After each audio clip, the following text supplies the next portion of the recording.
Mlebu kok. Halo? Halo. Nah, halo. Halo. Wis ya. Tulisannya di mana? Ya makanya kan dicilik ke bangsat. Wis buka. Wis, aku mulai ya. Ya. 1, 2, 3. Jadi gini, gue mau ngasih tahu ke kalian dulu, video yang gue buat sama Emon ini maksudnya buat hiburan. Bener. Dan juga buat tambahan informasi ke kalian, cuman karena mulut kita berdua dosanya banyak. Maaf banget kalau mulutnya Emon gak berpendidikan. Bangsat. Nah, gue bilang apa coba? Bukan gue yang bilang. Ya pokoknya gue sama Dayat udah ngomong nih ya, kalau lu masih mau nonton, ya udah, semoga terhibur. Gue sama Emon mengucapkan Apa sih? selamat menonton bangsat. Oh, selamat menonton. Ya bareng.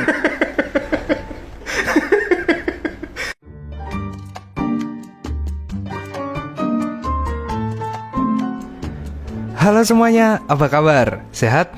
Mantan sehat? Bagus. Semoga setelah nonton video ini kalian jadi lebih sehat jasmani dan rohani. Amin. Kembali lagi bersama Emon di channel Soundsmoker, channel tontonan favorit keluarga Anda, membahas film-film terkini, terseru, terasik, dan dipastikan kamu tidak perlu lagi jauh-jauh ke bioskop atau menghabiskan waktu streaming online yang dipenuhi iklan judi dan pembesar kontol. Nymphomania. Kalian pernah gak sih denger istilah satu ini? Gimana kalau hypersex? Pasti lebih familiar kan? Nymphomania adalah sebuah sebutan untuk kondisi perempuan yang memiliki hasrat seksual yang sangat tinggi atau ekstrim dan cenderung menyimpang. Sederhananya, seorang nymphomania adalah cewek yang mengidap hypersex. Hingga sekarang masih jadi perdebatan apakah nymphomania merupakan kelainan psikologis atau bukan. Namun terlepas dari itu, perilaku ini adalah nyata, dan bahkan istilah ini sudah dikenal sejak ratusan tahun lalu. Pinter kan Emon? Emon mah kalau masalah permemekan mah pinter juga. Aduh. Film yang digarap oleh sutradara Lars von Trier ini mengisahkan seorang perempuan bernama Jo yang mengidap nymphomania. Dalam film ini kita akan disajikan mengenai perjalanan Jo mengenal alat kelaminnya sendiri. Bodoh. Menjalani kehidupan seks yang terbilang cukup edan hingga menemukan jati dirinya. Tapi menariknya, film ini menceritakan berbagai pengalaman seks Jo yang gila melalui penceritaan ulang yang diselingi dengan berbagai perumpamaan yang random dan menarik. Dan tentunya adegan-adegan yang membangkitkan.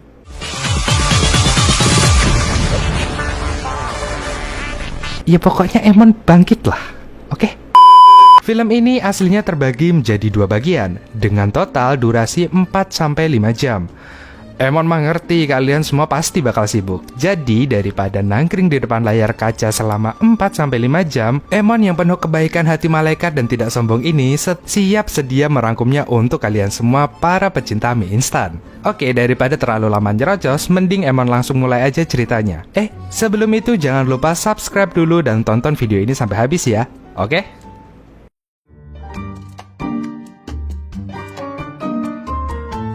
Di awal film, kita diperlihatkan seorang perempuan yang sedang asik rebahan di jalanan sepi, dan seorang pria menghampirinya. Bukannya nolong, pria ini malah ngomong, "Halo."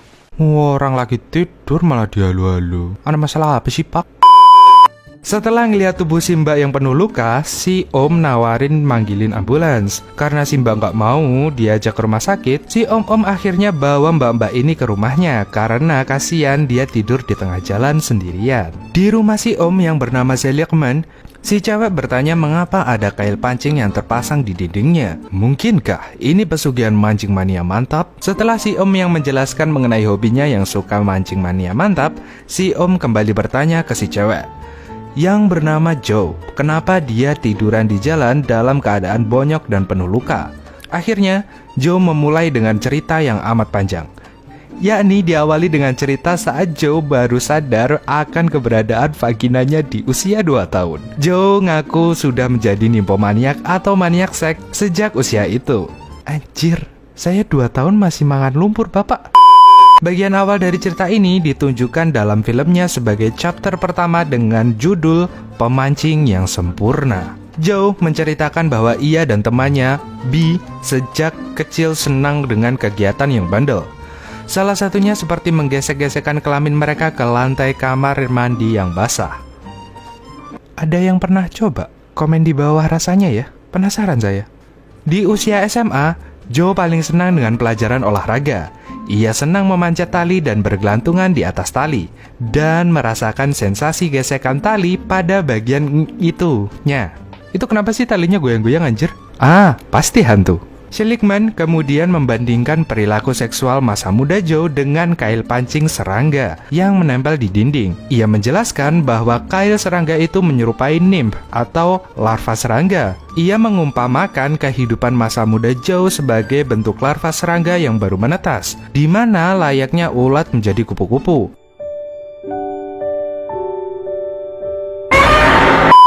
Joe muda mengalami metamorfosa dari gadis yang lugu menjadi pemburu pria yang liar. Terinspirasi dengan perumpamaan yang disampaikan oleh Seligman, Joe mulai menceritakan tentang pertama kali ia melepaskan keperawanannya. Joe menceritakan bahwa ia kehilangan keperawanannya saat itu dengan seorang remaja bernama Jerome.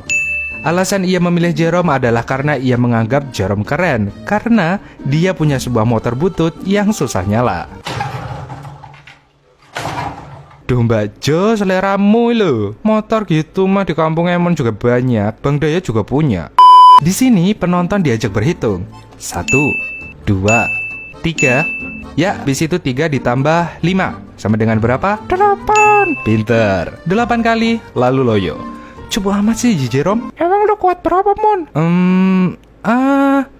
Cuacanya cerah ya?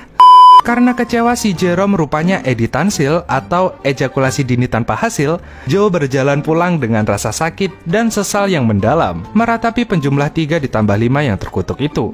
Karena pengalaman pertama Joe tidak memuaskan dan malah menyakitkan Joe bilang ke Seligman bahwa ia tidak berhubungan seks lagi dengan siapapun saat itu. Tapi semua itu berubah kala B, teman masa kecil Joe, memberi Joe tantangan untuk berlomba banyak-banyakan ngecrot dengan pria di kereta. Yang menang akan mendapatkan sebungkus coklat.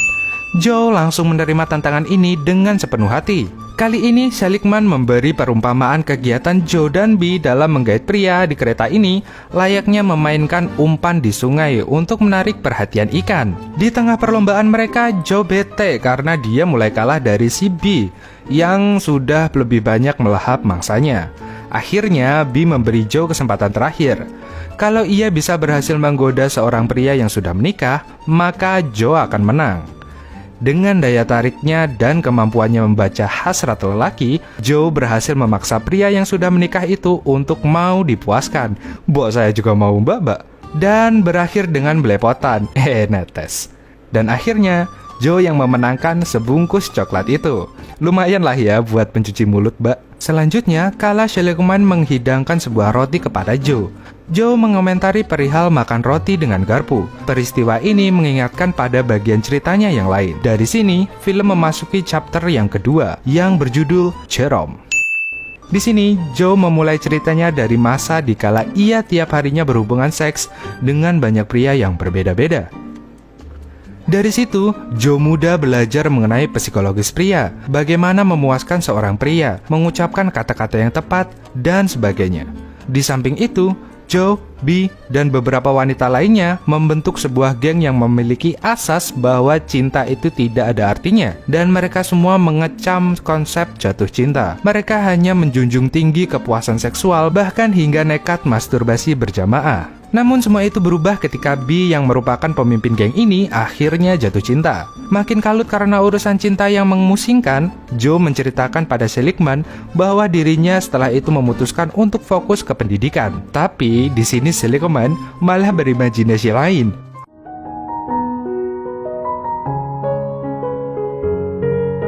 Alah, dasar om-omosum. Usai fokus ke pendidikan, Joe melamar pekerjaan sebagai sekretaris di sebuah perusahaan percetakan. Joe sontak kaget karena rupanya bos dari perusahaan itu adalah orang yang pertama kali merenggut keperawanannya, yakni Bang Dayat, bukan Jerome. Jerome tampak senang melihat Joe dan menunjukkan ke sekeliling kantor. Sang sekretaris kantor memandang mereka berdua dengan pandangan sinis dan cemburu. Tampaknya Jerome masih penasaran dengan Joe. Di dalam lift, Jerome mencoba menyosor bibir Joe. Namun Joe menghindar. Kasihan Jerome. Kesal akan hal ini, Jerome balas dendam dengan menyuruh Joe dengan sesuka hati di kantornya. Tidak mau kalah, Joe membalasnya lagi dengan cara yang lebih ekstrim. Ia meniduri semua pria di kantor itu kecuali Jerome. Hal ini tentunya membuat Jerome makin keki. Tapi seiring waktu berjalan, Joe mulai menaruh rasa pada Jerome. Layaknya sejoli di masa lampau, Joe menulis sebuah surat cinta untuk Jerome. Tapi ketika hendak menyerahkan surat cintanya ke ruangan Jerome, Joe kaget karena Jerome tidak ada di sana. Rupanya selama ini Jerome hanya menggantikan pamannya yang sakit. Pamannya menjelaskan pada Joe bahwa Jerome pergi kabur untuk menikah bersama sekretarisnya. Setelah itu, Joe menceritakan pada Seligman mengenai kebiasaannya colmek di dalam kereta usai ditinggal Jerome. Joe menemukan hobi baru, yakni mencari berbagai kemiripan Jerome dari berbagai pria yang ada di kereta saat itu. Sambil membayangkan Jerome, Joe asik kocok-kocok hingga mencapai orgasme di dalam kereta yang sedang berjalan. Namun kebiasaan ini tidak berlangsung lama karena bayangan Jerome di benak Joe mulai sirna perlahan. Kembali ke masa sekarang, di tempat tinggal Seligman, Joe melihat sebuah lukisan di lantai yang tengahnya tertutup lemari. Di judul lukisan tersebut ada tulisan Mrs. H. Lukisan ini memicu ingatan Joe untuk menceritakan chapter berikutnya dari cerita ini dengan judul Mrs. H. Pada masa mudanya, Joe menjalin hubungan dengan begitu banyak pria. Hal ini membuat dirinya merasa bingung dan mengalami kesulitan untuk mengingat siapa yang mana. Tiap harinya ia menerima pesan telepon yang berbeda dari belasan pria yang berbeda juga. Saking pusingnya sampai dicatat, coy. Karena bagi Joe yang penting hanyalah seks, Joe menciptakan sebuah metode untuk merespon tiap pria dengan melempar dadu. Satu adalah respon paling baik dengan penuh cinta, dan makin besar angka yang keluar, artinya Joe harus memberikan respon yang makin buruk. Angka 6 artinya Joe harus memutuskan hubungan dengan pria tersebut. Ribet amat sih, Mbak. Sialnya, justru metode dadu ini jadi merugikan Joe sendiri. Pasalnya, ia malah jadi mempertahankan cowok-cowok yang sebenarnya tidak ia sukai. Salah satunya adalah pria yang di sini disebut sebagai Mr. H. Suatu ketika Mr. H memberikan Joe pertanyaan yang amat sulit. Bukannya malah jujur, Joe malah bilang bahwa ia sangat mencintai Mr. H. Namun terhalang oleh Mr. H yang sudah punya istri dan anak. Dengan harapan Mr. H akan memilih istri dan anaknya dan tidak mengganggu dirinya lagi, Joe menyuruh Mr. H pulang. Setelah Mr. H pulang, Joe bersiap untuk menyambut pria lain. Ketika mendengar suara pintu diketuk, Joe siap menyambut tamunya. Tapi alangkah kagetnya Joe, rupanya yang datang adalah Mr. H yang sudah membawa koper dan barang-barangnya. Rupanya Mr. H meninggalkan istri dan anak-anaknya dan memilih untuk tinggal dengan Joe. Modar gue mbak. Gilanya lagi, Mrs. H, istri dari Mr. H, ikut datang ke apartemen Joe beserta 3 orang putranya. Makin gila lagi, di tengah suasana yang super awkward ini, pria lain justru datang mengunjungi apartemen Joe. Mukanya langsung bingung gitu. Sama Mrs. H malah diajak kenalan sama anak-anaknya. Iya, minal aidin ya Tong ya. Iya. Terus malah ngopi berempat. Situasi apaan sih ini? Terus si Joe ditimpuk tisu. Jorok itu bekas ingus. Sebelum pulang, ngamuk dulu lah, Bu. Ya, geplak, mantap, Bu. Ketika Seligman bertanya soal kejadian tersebut, Joe dengan santai menjawab bahwa kejadian itu tidak ada pengaruh sama sekali dalam hidupnya. Saat hendak melanjutkan ceritanya pada Seligman, Joe melihat sebuah buku di meja dan bertanya pada Seligman mengenai buku tersebut. Seligman menjelaskan bahwa buku itu dikarang oleh Edgar Allan Poe. Seligman juga menjelaskan bahwa Edgar Allan adalah seorang penulis yang mati dengan cara yang sangat tragis, yakni karena sebuah kondisi yang disebut delirium tremens, yakni mati dalam keadaan mengigau dan gemetaran karena fungsi otak yang menurun akibat obat atau alkohol. Tuh dengerin bagi yang masih minum Amer terus update WhatsApp, alay. Mendengar cerita Seligman, Joe seolah-olah mendapatkan ilham untuk melanjutkan ceritanya. Berikutnya cerita Joe memasukkan chapter keempat dengan judul Delirium.